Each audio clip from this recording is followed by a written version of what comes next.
this is C&D channel. I'm Chris. This is MMA for you. I'm going to be doing my post-fight analysis for UFC 157. Overall, I thought this was a good card. Ironically, it's actually the fight that people were wanting, or some of the hardcore MMA fans want to see most, which was the worst fight of the card, Machida versus Henderson.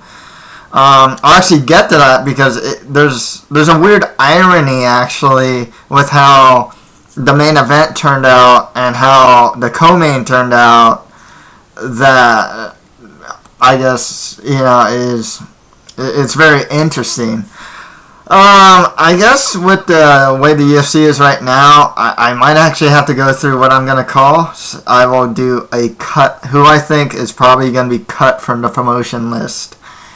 Okay, Josh Neer is probably going to get cut. There's a good chance Josh Koscheck might get cut. 2 losses in a row, gets paid a lot, hit his ceiling, might get cut.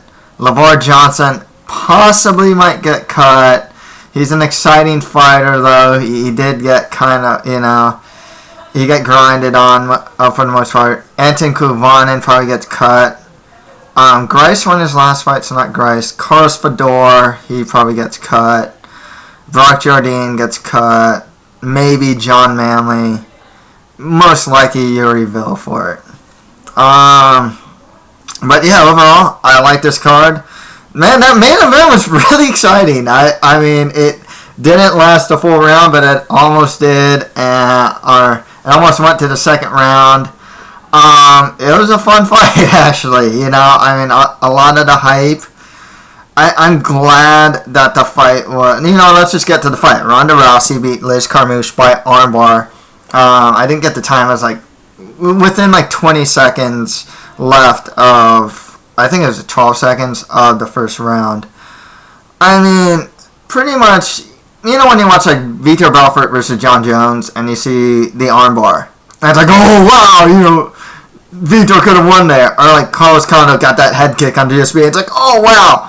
They had that moment here, where it's Liz Carmouche took her back, neck crank, and it was pretty deep, so it was kind of oh, wow, maybe this big upset can happen, but it didn't happen,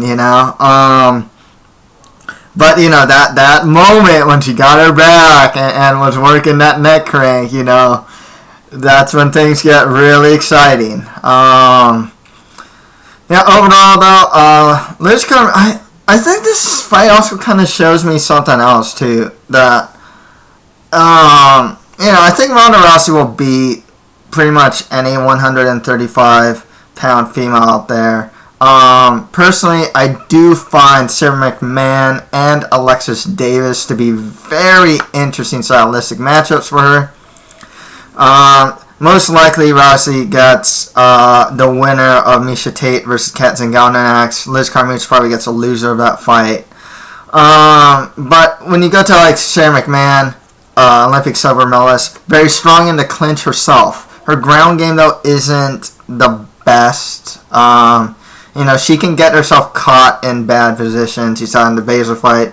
I think it was a Kano even had her in positions where she could have maybe triangled her or armbarred her. The other thing was Alexis Davis. She's pretty much one of the top female Brazilian Jiu-Jitsu practitioners out there. I mean, if it hits the ground with her, and I say this about Alexis Davis, and it's true, or I think it's true. I think she's the most well-rounded female fighter out there right now. She's good on stand-up, she has good wrestling, and very strong Brazilian Jiu-Jitsu. I think with Alexis Davis, she'll know what to do down there not to get armbarred. And then she's well-rounded everywhere else. One thing that's really noticeable, too, is just Ronda's deceptively strong. I mean, she can really bully the clinch against the cage really well. Benson Henderson actually does that really well, too. He can really get a clinch and get guys' back against the cage in his clinch. With both technique and strength. One thing that's really interesting though, and it's how Tate managed to do it, and Liz Carmouche managed to do it too. Ronda got her back taken in this fight. She got her back taken against Miesha Tate. So it's something with the judo style because, you know, you are exposing your back to your opponent. I don't know if anyone can take advantage of that, but it's there. I mean, even Joe Rogan was saying in the side mount, it's like, oh, you see how Liz is kicking her legs up. She's trying to take her back. She's trying to, you know, Ronda does have a really bad tendency of giving up her back. You can tell it's a very judo thing. I don't think anyone's been able to capitalize on it, and I think also Ronda's really good at countering it anyways. Diablo is textbook Rousey, and it's so cool watching her armbar sequences. You know, it's the rolling. I think she grabbed her shorts at one time, which was it's a camera cut, but the ref didn't. You know, there's all that rolling. You saw that like the Sarah Kaufman fight. There's all this rolling, and eventually, you know, Ronda manages to get her armbar. She's so good at getting the armbar, especially from mount, especially from the spider web position. But yeah, you know, as far as future prospects, I mean, personally, I would favor Ronda Rousey to be able to take down most of her opponents at 135. However, I think Sarah McMahon and Alexis Davis would pose the biggest challenges for her. And one thing that's really cool about this fight, man, Liz Carmouche, I mean, she lost, but dude, she might as well have won in a sense. I mean, like, how much like publicity has she gotten? And she, you know, the way she comes off in the primetime special, she comes off like this really cool, down-to-earth girl, female, you know? And, you know, and even in the post-fight, you know, they were cheering for her. I mean, she, as far as gain, you know, new fans, more popularity, I mean, her stock doesn't go that much down. If anything, her stock just went up. Especially since she had a competitive match against Ronda Rousey, and no one expected her to even have a competitive match against her. So, you know, and that's the thing, you know, even, you know, I was always a fan of Liz Carmouche, but after the shows, I was like, wow, she comes off really cool, really down to earth. Rousey, you know, with her being on the top, it helps women's MMA. I mean, that's just the way it is. She got so much publicity, you know, Time Magazine, you know, HBO, blah, blah, blah, you know. And with her being on top, it just gives more shine to, you know, women's mixed martial arts, you know. So, good one for Rousey. I think she'll get the winner of Zingano versus Tate next. I don't know who wins that. If it's Tate, it'll be a fun, you know, it's a fun grudge match, but I expect Rousey to win. Zingano, interesting style matchup, but Zingano hasn't fought too many high-level opponents, and that's why but she does have a good wrestling background. Zingano does, so it is still an interesting style matchup for Ronda Rousey. Okay, next fight after that, Lyoto Machida beat Dan Henderson by split decision. Here's the funny thing, like, one of the biggest criticisms with this card from a few MMA fans are, one, they wish this fight was 5 rounds. 2, they wish it was the main event. 3, they're legends and they deserve it. Well, the fact of the matter is, if you look at a lot of forums, this fight was, like, a lot of people felt this fight was really boring. And a good amount of people have said, well, I'm actually kind of glad now that it's not 5 rounds, because there was, a lot of people are saying there's a lot of nothing that went. And in a sense, you know, there wasn't nothing that went on, you know. Obviously, there's a lot of feinting, a lot of countering. It's definitely, there's always like 2 types of Machidas. There's this Machida that you see, or the little more aggressive Machida, you know. And he's actually smart to be, you know, this Machida, because Dan Henderson could not land the H-bomb on Machida. I mean, he kept whiffing a lot of air. There's some controversy as far as this fight being a split decision. I don't think it's that controversial. I think there's an argument that Dan Henderson could have won the first round, except for that trip in the end, and the third round. So it's not the worst thing. Personally, I had Machida getting rounds 1 and 2. There's an argument for him getting round 3 because Henderson didn't really do much from the top, and Machida was doing more in the stand-up near the end of the round. This fight doesn't give a good look as far as Machida being a light heavyweight, the next number 1 contender. I mean, honestly, Gustafsson, if he beats Mousasi, probably gets it. Or if Daniel Cormier beats Frank Mir and does want to move down to 205, it's probably him. Machida, I mean, the way the fight went, a lot of people were booing. A lot, from what I could tell from a lot of message boards and forums, they felt it was kind of boring. Which is really ironic because a lot of people were thinking that Machida Henderson would be really competitive and Ronda Rousey versus Liz Carmouche was going to be very non-competitive, and it turned out to be the opposite, and it's you come away from the main event of wow, this was really I read some people say, well, that was a really exciting, the women's fight was pretty exciting, The other thing that's cool about the women's fight too is there's just a lot of action. Just a lot going on as far as action and damage is concerned. Machida Henderson, a lot more waiting, a lot more feinting.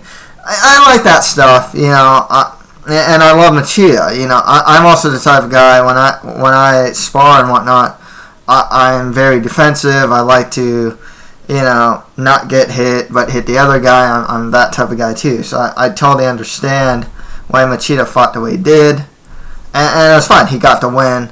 I don't think it moves him closer to a title shot, and I think this puts Dan Henderson very far from a title shot. I mean, if they really want to, you can give the winner.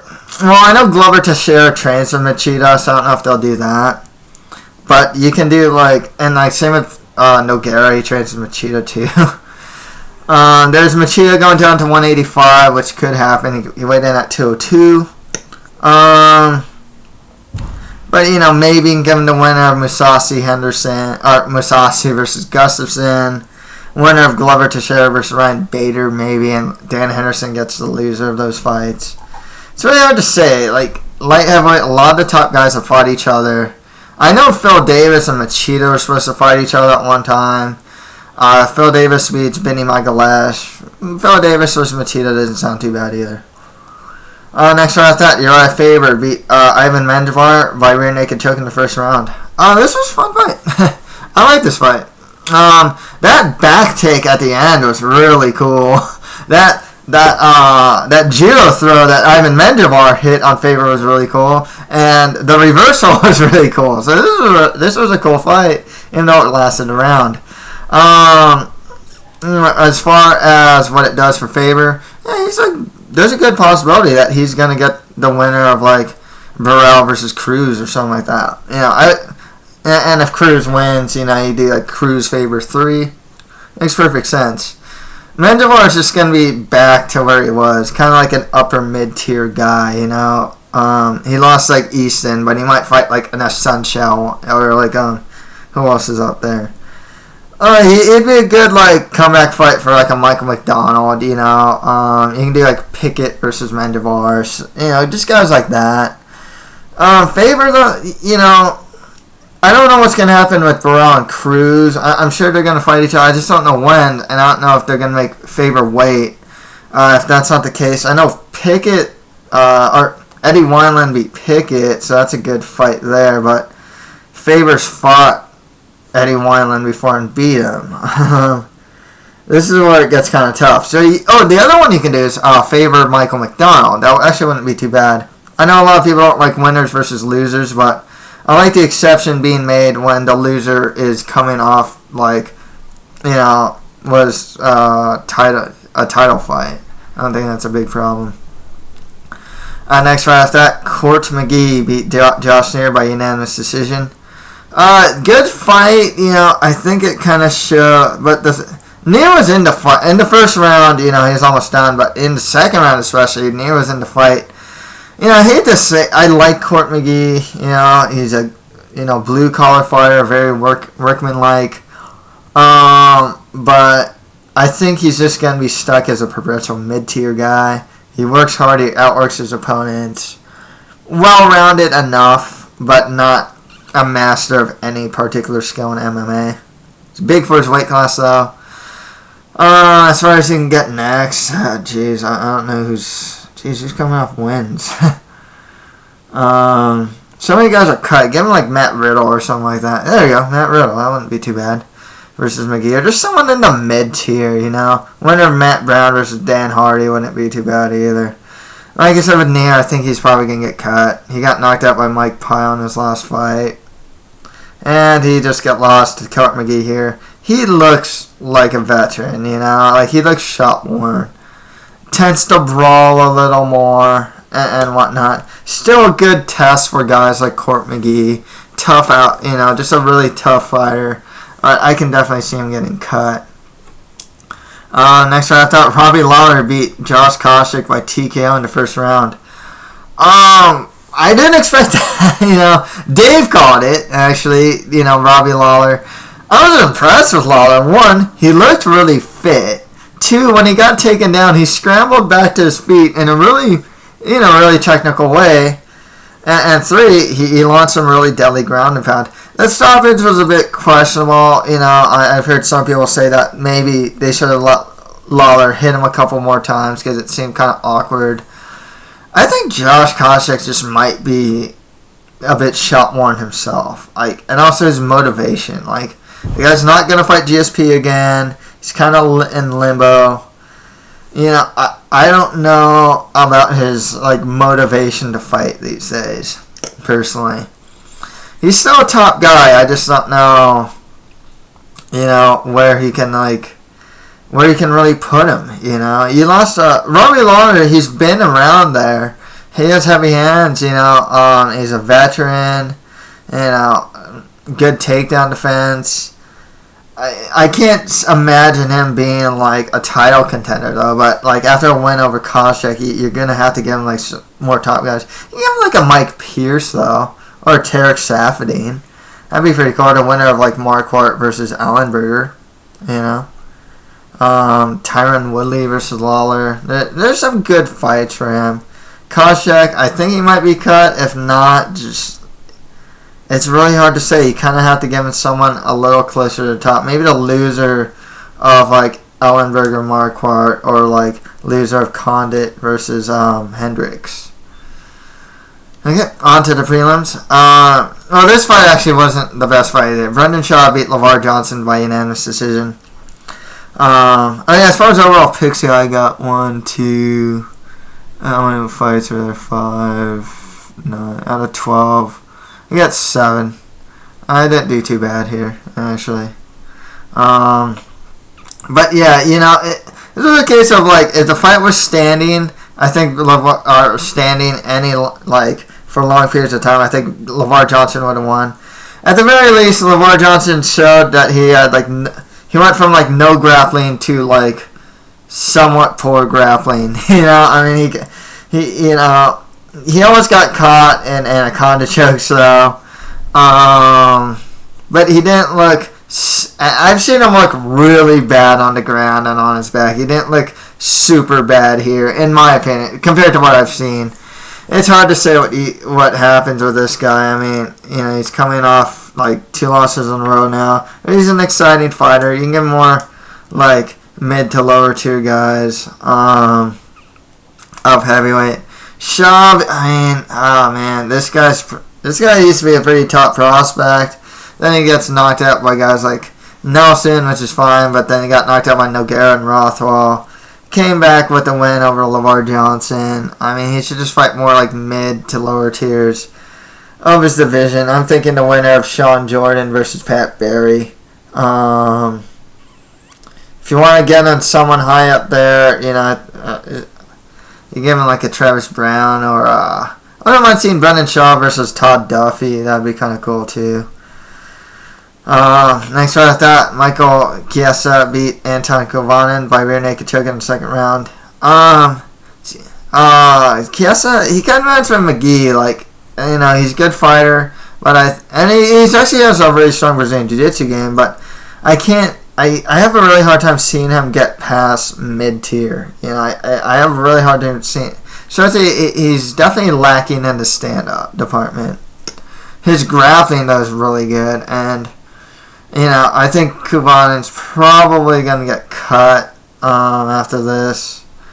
Well, he is like, they could put him like on an international card, so it's really tough to say. And if he does stay, probably more lower to mid-tier of his division. But Chiesa, I mean, just seriously, just more mid to lower tier of his division. But his stand-up needs a lot of work. His wrestling's good. Kubanen did pretty well defending any takedowns from Chiesa though, and his Brazilian Jiu-Jitsu though is really good as well. But yeah, it's really hard for me to see him that high up there, or getting that high up there. Next right off that, Dennis Bermudez beat Matt Grice by split decision. This one could have gone either way. If you gave it to Bermudez got the third round. Grice got, I forgot how the fight went. It was really bonkers. I know he got the first round, arguably the second. The controversial round was I believe the second round.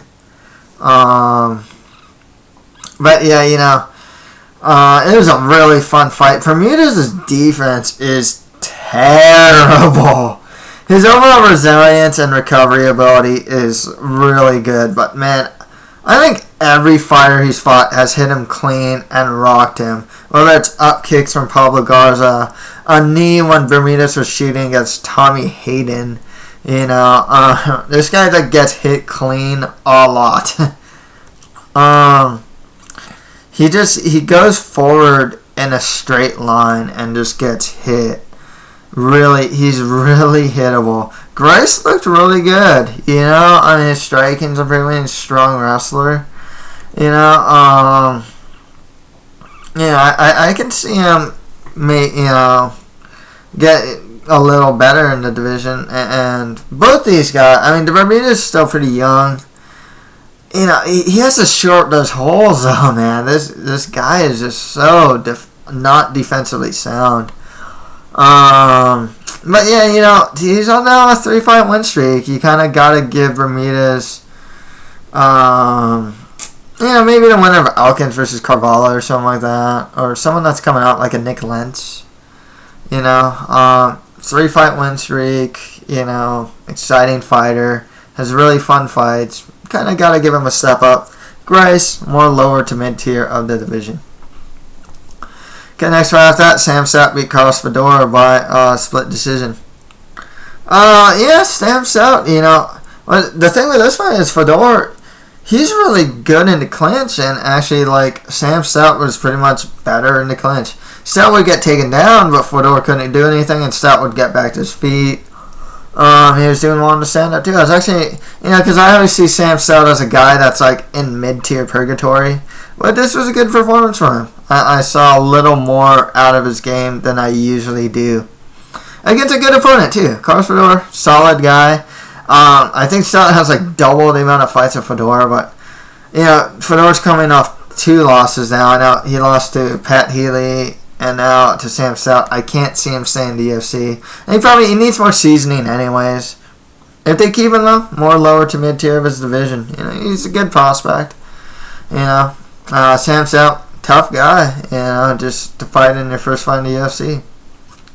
As far as Stout goes, it's the same story with him, though, because it's you give him more, mid to lower of the division, and he's going to beat some, and he's going to lose to some, he'll beat a Joe Lauzon and lose to Jeremy Stevens. He'll beat Carlos Fedor, but lose to Thiago Tavares. That's Sam Stout right there. Like I said, a guy that's just stuck in mid-tier purgatory. And that's pretty much the guys he should probably be fighting next, too. Get on to the Facebook prelims. Kenny Robertson beat Brock Jardine by a knee bar in the first round. Probably got submission of the night here. This was a cool knee bar. Really good ground game from Kenny Robertson here, his passing guard, his back control. Really good stuff. I was really impressed with what I saw.